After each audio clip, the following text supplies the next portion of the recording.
it is probably the most important skill that we learn at school, is the ability to retain information, or the importance of the ability to retain information. And so often it's poorly understood, poorly delivered as lessons, and not prioritized. So when it comes to sitting the exams, the chaos and madness that comes with sitting the exams is often the result of the lack of training to sit the exams, prepare and study for the exams in the first place. So this goes back to what we always talk about. What are exams for? Well, they're only as good as the ability to be able to prep for them and to show your to show your progress within the subject. Without the ability to retain information and deploy good exam technique, then exams are totally pointless. Anyway, William, study expert, take it away. No, For the sake of the blog, for the podcast, do you want to introduce yourself fully? Yeah, of course. So my name. Thanks for that intro, by the way, Ed. My and I'm a psychologist specializing in the science of learning, memory, and productive study habits.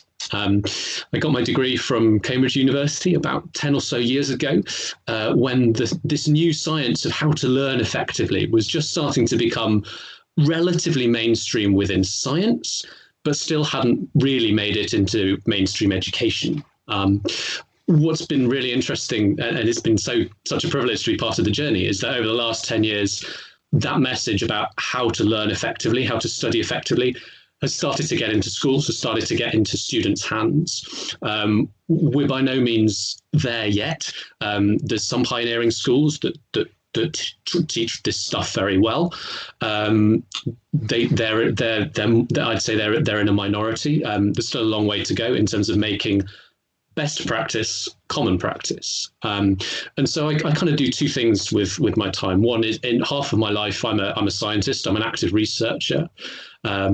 And I'm particularly interested in measuring and helping to accelerate the spread of best practice study techniques. So this year I ran a survey in collaboration with some of the top sort of learning psychology researchers in the world at the University of Washington Memory Lab. And I surveyed 30,000 UK school students on how they approach their learning, how they approach their exam preparation. To try and measure the extent to which they're putting best practice science into practice in their exam prep. We believe that's the largest study of its kind ever undertaken. So we're very excited to sort of share the results from that. When I'm not doing science, my other the other half of my life is directly training students in using these techniques. So I run a blog and a podcast, The Exam Study Expert. Blog and podcast with the same name, and I've also written a book which focuses on the very final part of the process. So actually what happens when you get into exam week itself, what happens in the exam hall, and how you can maximize your chances, using science and peak performance psychology to do yourself justice in exam week itself. So that's what I'm all about. I like having read your book. I thought it was nicely written. I thought there wasn't too long and to the point, and I thought your idea essentially of active learning, the idea that you can put in place structures around the learning that encourage you to learn far more thoroughly and deeper than you would otherwise just use with a few highlighters and different coloured pens and in a library with your friends. It's only going to get far. And you talk in your book about how exams are a game of inches, and every little inch helps. I think that's probably true in everything, really. But is there anything? Let's talk freely about some of your favourite points within the book. So I think there's two big things. So it would be remiss of me not to, as I say, the book sort of concentrates on the final part of the process, exam week and in the exam hall. It would be remiss of me not to sort of mention the enormous wins you can achieve for yourself in the run up to that final week. And I talk in a lot about these in detail on the blog and on the podcast. So the big two of a range of techniques, the big two, if you only deploy two, sort of 80-20 principle, 20% of the techniques that give 80% of the results. Those two techniques are retrieval practice, sometimes known as active learning or active recall, and spaced learning. So in a nutshell, retrieval practice is, rather than trying to force information into your brain through reading something over again, the highlighters you mentioned, even just sort of passively taking notes, summarizing something from one page onto another page. Any of those are, sort of what you're just doing is pushing information in.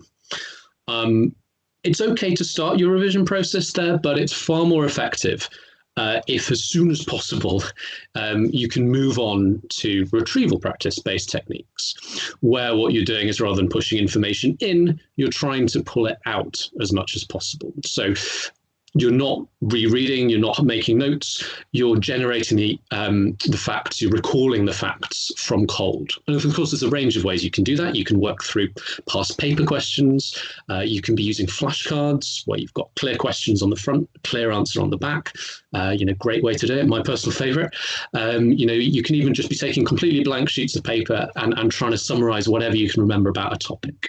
As I say, from memory, from cold.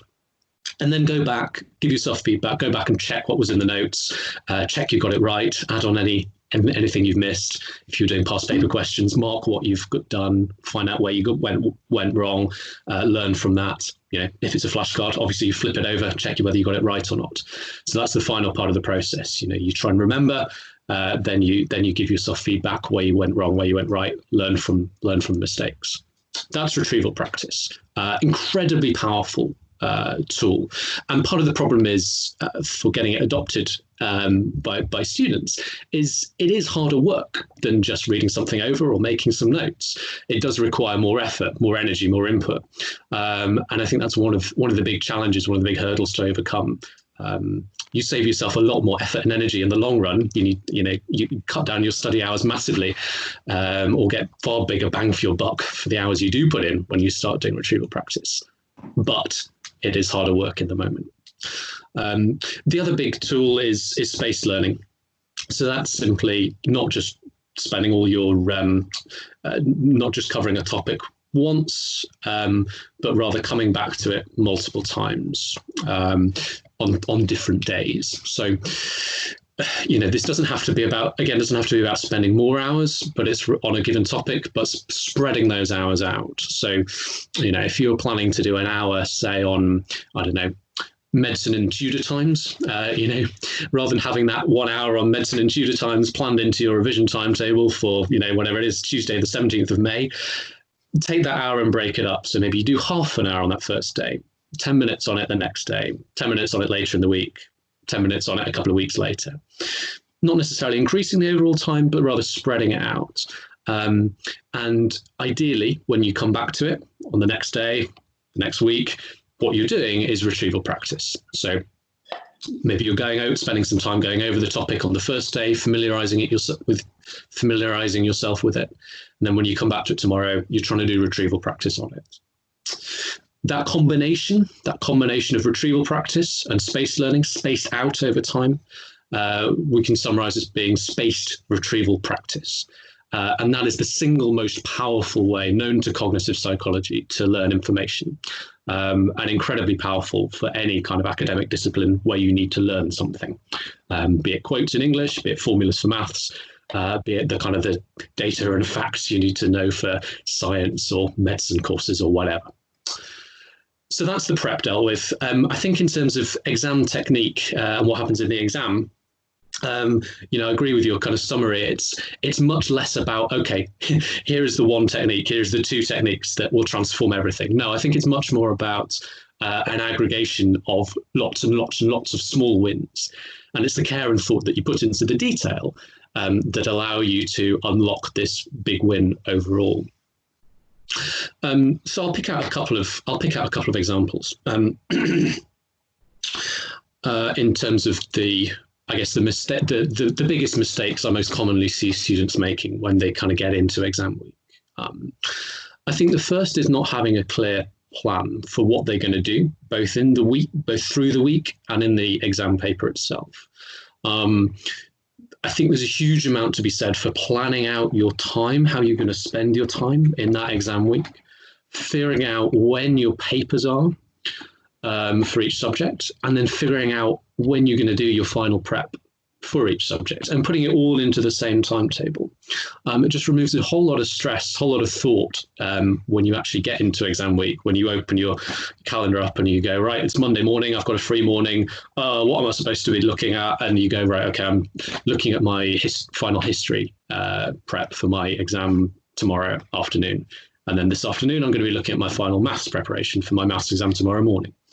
And so, avoids any kind of by planning ahead like that, you can avoid any last minute crunches where you suddenly hit an evening and realize, oh gosh, I've got 3 exams tomorrow and I haven't looked at any of them for 2 weeks. So that's kind of planning through the week. And then I think within the exam hall itself, planning and spending some time planning how you're actually going to spend your time, not just kind of opening the paper up and tackling it at random.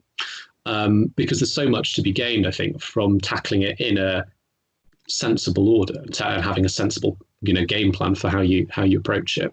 To sort of give an example, say you've got a 3-section paper and the final section is an essay.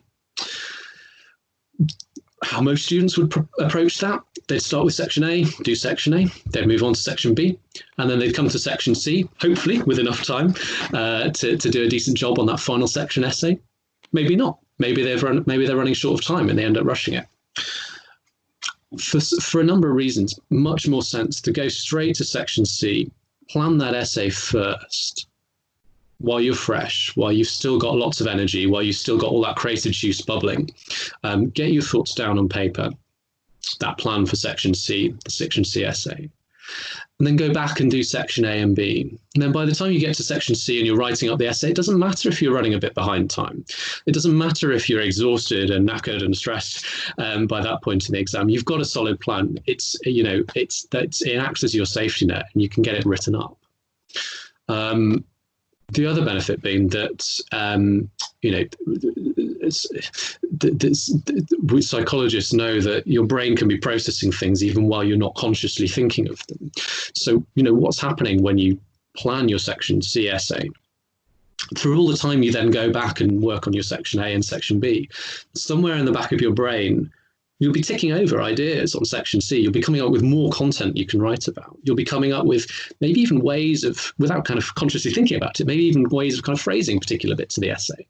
You find it much easier to write up when you've just sort of been in the background stewing on it for an hour or two before you actually get to put pen to paper.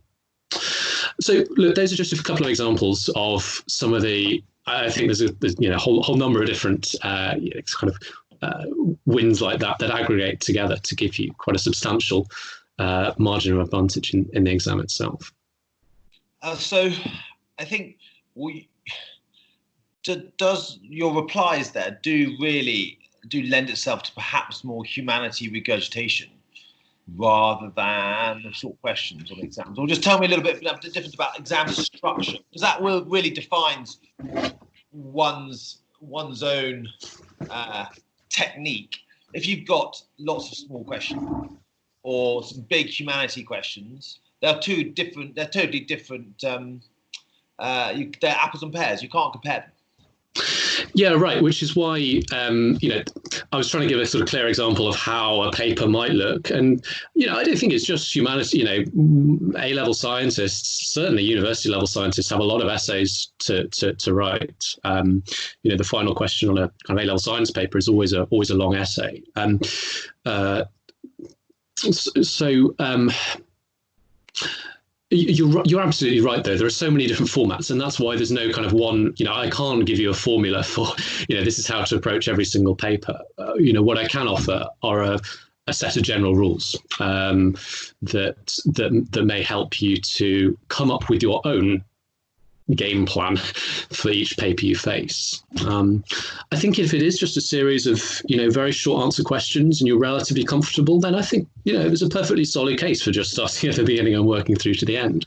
But I don't think there are too many, or multiple choice. I'd say the same thing, start from the beginning, work through to the end. But I don't think there aren't a whole lot of exams I kind of see anymore that are quite so simple. There's often somehow a meatier or chunkier question towards the end, or the questions get longer and more substantial towards the end. Maybe it makes sense to start with those and then come back to the easier ones at the start. I think candidates' mentalities have a role to play as well. So if this is a paper you're feeling nervous about, if you're feeling anxious going into it, maybe what you want to start with is actually finding a question that looks as easy as possible and doing that first to kind of build your confidence and get some momentum under your belt, get some wind in your sails. So there's quite a lot, there's quite a number of considerations, and we probably don't have time to kind of unpack them all now. But what I'd say is, if you're starting to kind of think about, okay, well, what's the best way to approach this paper? What's the best way to approach each of the papers I've got? Just the fact that you're starting to think about that is already putting you in a different league compared to most students. So I think the book is obviously it's got a number of chapters of active learning, about retrieval, spaced learning.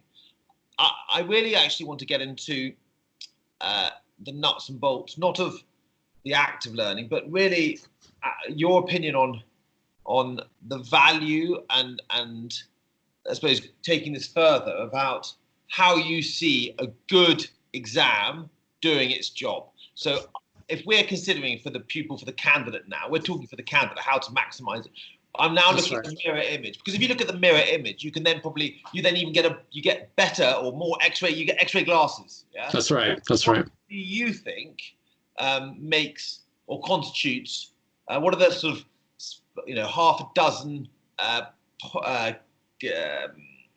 characteristics of an exam that makes it a quality exam? And take it away.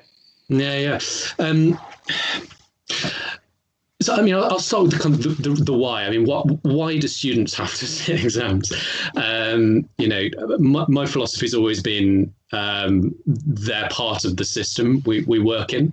And candidly, I've never given a huge amount of thought as to whether they're the right thing or not, or whether there's a better solution. The thing I would say is that, with the system as it is, I think exams are fulfilling kind of three main functions.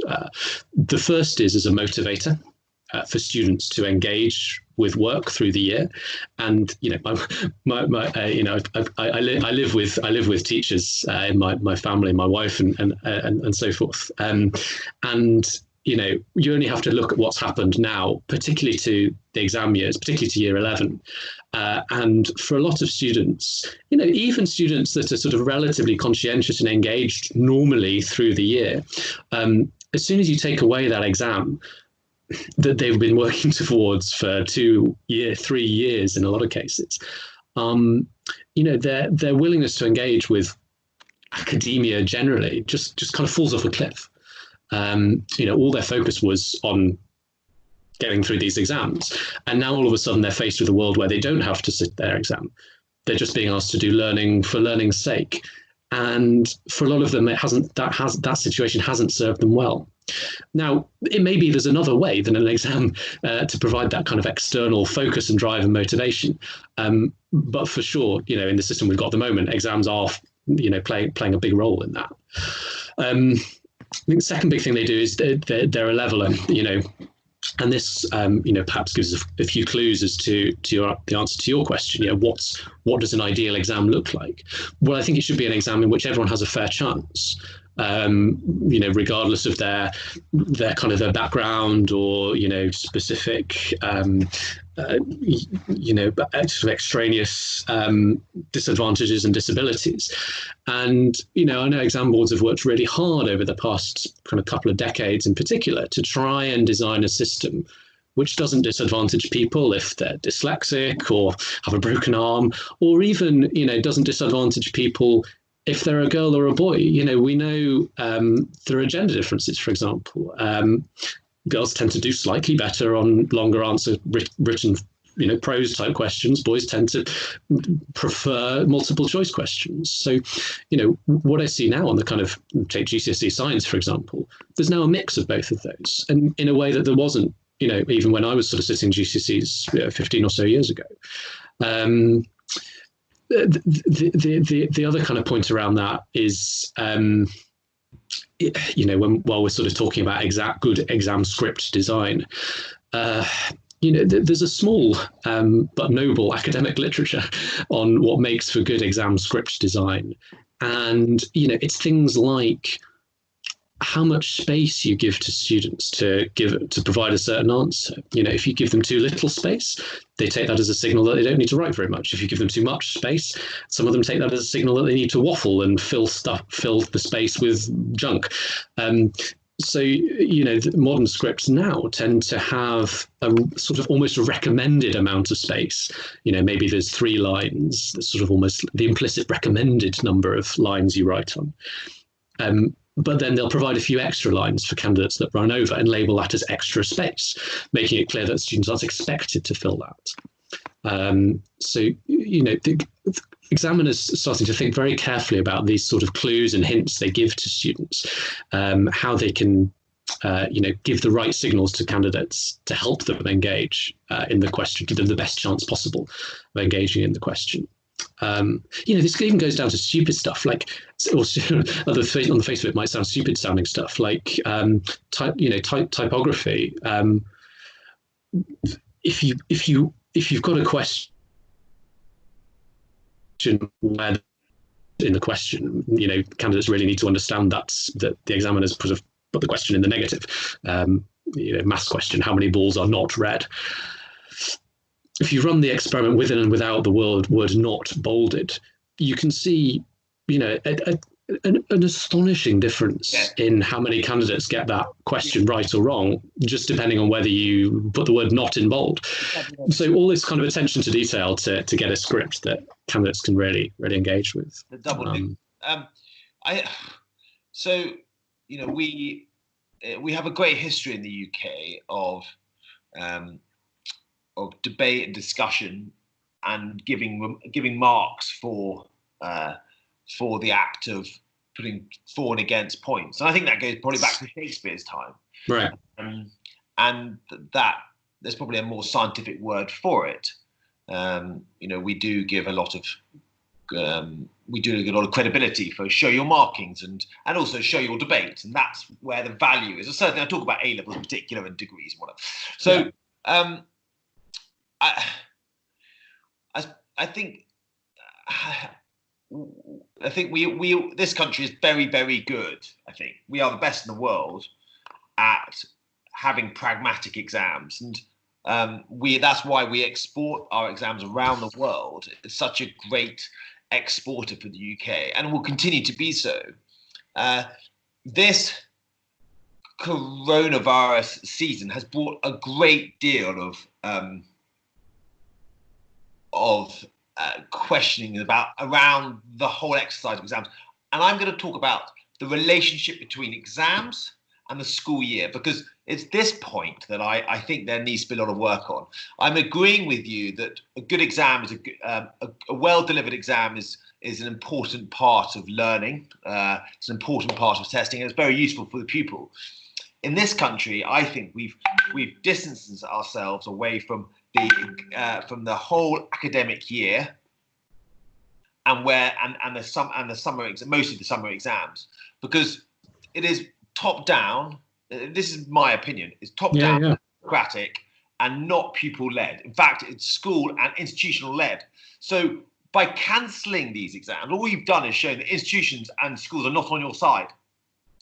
if you give the pupils and candidates the responsibility to decide when they're going to sit the exam, you then give them the choice and the power to make that choice to sit the exam. It's in their gift, and they take much more responsibility. And I think a lot of what you say would be far easier if people felt they had the responsibility because they made the choice to sit the exam in the time of year. It's not being done to them. That makes sense. Yeah, yes, that's interesting. I mean, let me ask you a question. So how would you, so taking that, I mean, what would your sort of template for a better system look like? So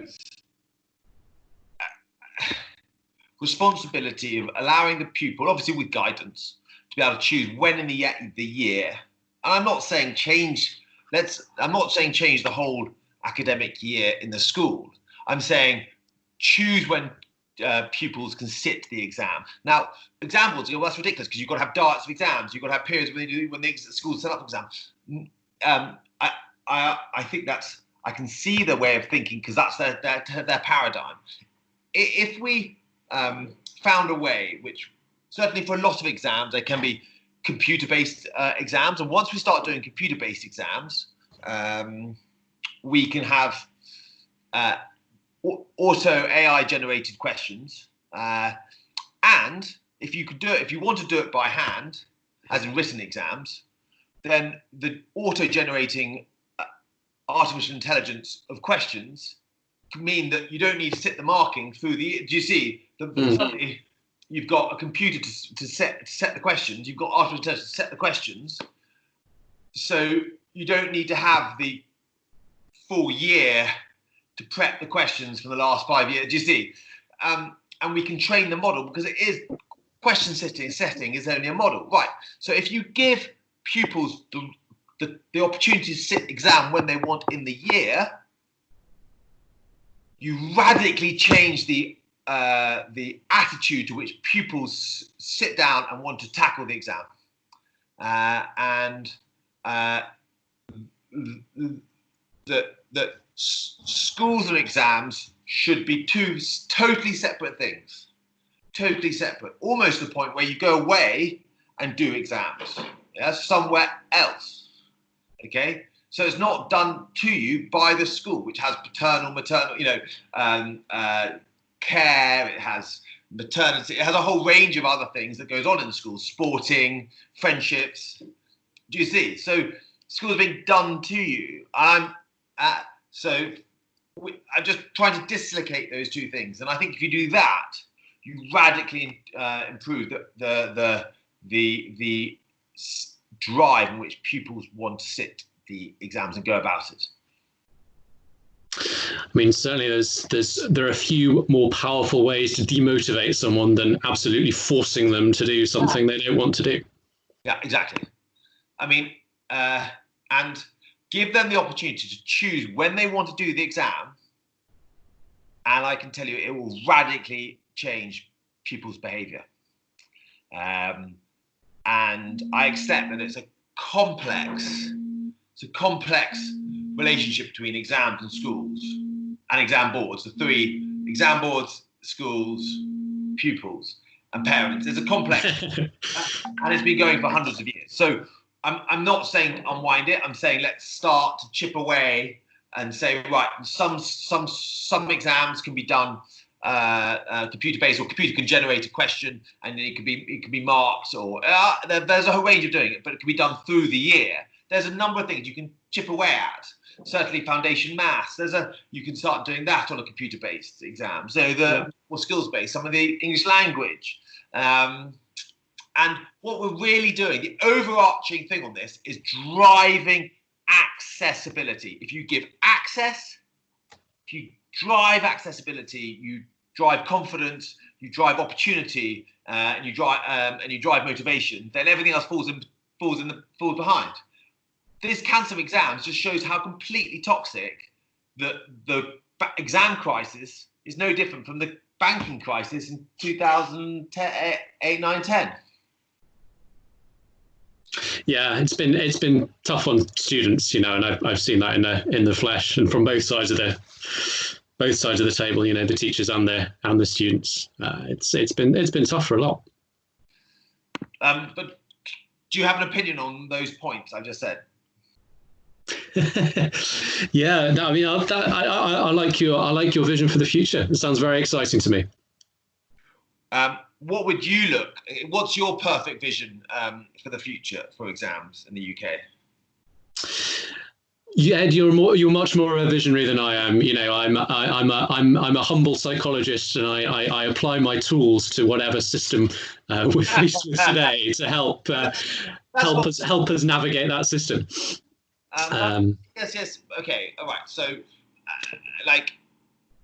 okay, in the perfect world, yeah. Let's think about this. What would you give pupils to give them if you have pupils 6 months, 9 months prepare for an exam? Okay. Can you give me the 5 points that you would teach those children, those pupils, those candidates, whatever age, as well as the subject? How would you go about teaching the subject, the manner and the style, obviously not the topic, the style, to prepare those pupils for that exam? So I won't do 5, I'll do 1. And it's most relevant to learning your stuff, which as in knowing your facts, knowing your knowledge, which is a huge part of most exams, you know, science, history, geography, and actually I think foundational even for more arts, humanities type exams, you know, English, you need to know you need to know the basic knowledge, and then you build on that in your articulation and your argumentation and your synthesis. So let's start with the foundation. Let's start with knowing your stuff, and let's start with I almost want to say a silver bullet, but be a really powerful tool to kind of help students do that more easily. I've coined a term called retrieval journaling, which is exactly designed to sort of solve the problem you're talking about. So what do you do through the whole year, 9 months, to prepare as well for an exam as possible? The concept is you, every single day, ideally at the same time, every single day, so it becomes an indelible habit, like brushing your teeth, you sit down and spend 5-10 minutes filling in your retrieval journal, which is a physical journal, like a diary. And what you're putting in that journal is whatever you remember, key points about what you learned in lessons that day. So you'll write down the 5 lessons you had. You know, we had history, geography, maths, and then under each of those lessons, spend a moment just trying to think about, okay, what was it we covered in that lesson? What did we learn? It might be a key, you know, for maths, maybe we did Pythagoras' theorem. So you try and recall that. Maybe for French, you learned a new verb, so you try and remember your verb endings. We'll spend a few moments on that. And then you go back to your books, you open your books, and then you check what you did. You check what you got right, check what you got wrong, and fill in any blanks. So, you know, maybe my memory of that maths lesson was a bit hazy. Maybe that was last thing in the afternoon. And all I've managed to remember is we did a triangle formula. So I write down the words triangle formula. Then I go back to my maths notes for that day and I realize, oh, yeah, that was a squared equals b squared plus c squared. Okay, got it. And you kind of make those annotations, those corrections, those amendments in a different column. The whole exercise might take 10 minutes. And you do that every single day of the week.